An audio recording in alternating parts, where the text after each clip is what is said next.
Let's go to Lakewood Street in Cleveland, Ohio. Now, on the surface, this is just your typical quiet, unassuming suburban neighborhood. But in the summer of 2017, this very ordinary street became the backdrop for a mystery that is as baffling as it is absolutely terrifying.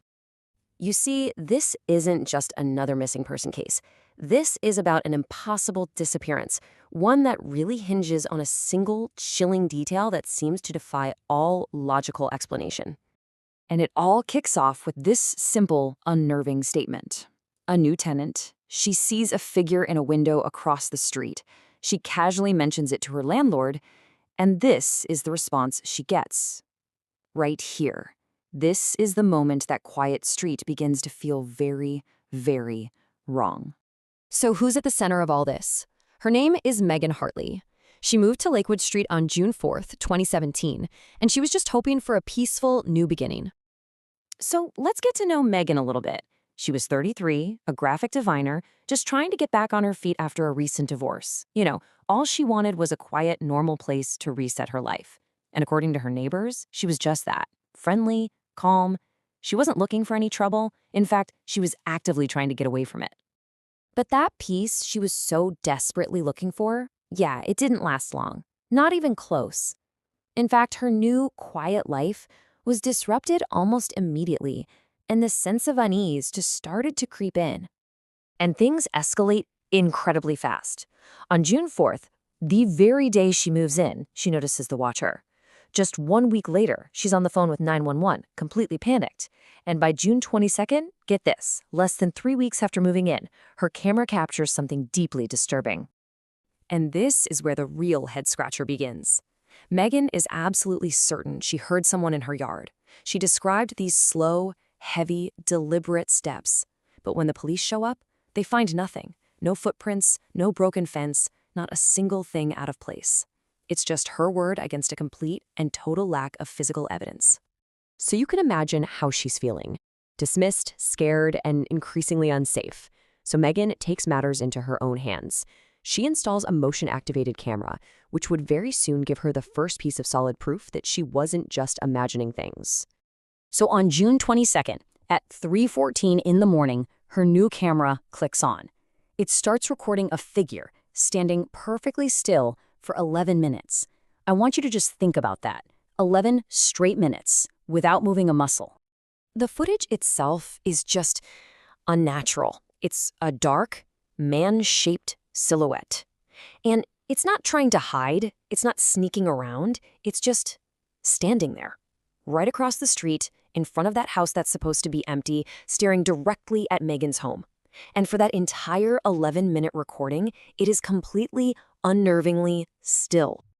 And here we go again. The physical world just doesn't match the recording.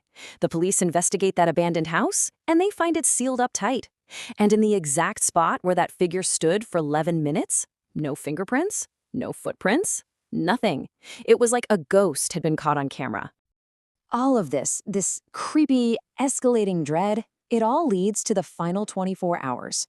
The story shifts from a series of unsettling events to a full-blown disappearance, and it all begins with one last terrified phone call. These are the last words Megan's sister ever heard her say. It was 10:51 p.m. on June 29th. You can hear the fear in her voice, but she's also trying to stay calm. He's back. I think he's getting closer. Her sister, obviously worried sick, tells her to call the police right away. Megan says she will, but she never made that call. The next morning, the scene inside her house was just eerie. Eerily normal. Her car's in the driveway, the front door is locked, but from the inside, her phone is just sitting there on the kitchen counter. There's no sign of a struggle, no forced entry, nothing. The house was pristine, like she had just vanished into thin air. But amidst this scene of unsettling normalcy, investigators found one thing that was completely out of place.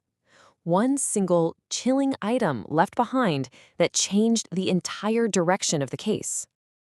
On her dining room table, they found a drawing. It was a sketch of her house, but it was drawn from the perspective of someone standing across the street, from the perspective of the watcher. And underneath that drawing, a handwritten message. I see you too. Handwriting analysis quickly confirmed it wasn't Megan's. This was a direct response.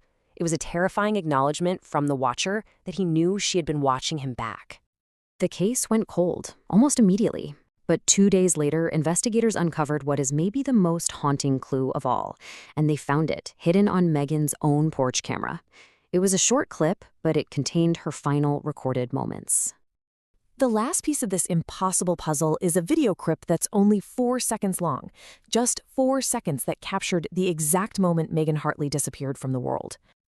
And this is the detail that will give you chills. The recording was manually activated. The camera didn't trigger from motion. At 11:03 p.m., just 12 minutes after that call to her sister, Megan herself walked over to the camera and pressed record. She was expecting someone. The 4-second clip shows Megan opening her front door, peering out into the darkness and whispering just 3 words. "What do you want?" And then the recording just ends. No answer, no scream, no struggle, just silence. And that is where the trail goes completely cold. 6 years later, the case is still open. There's no suspect, there's no body, there are no answers. All that's left are local legends. Whispers of a dark silhouette sometimes seen in the window of that abandoned house. Still watching, still waiting. And so we're left with the exact same question that Megan whispered into the darkness in her final moments. The question that still hangs over Lakewood Street, completely unanswered. What did the silent watcher want?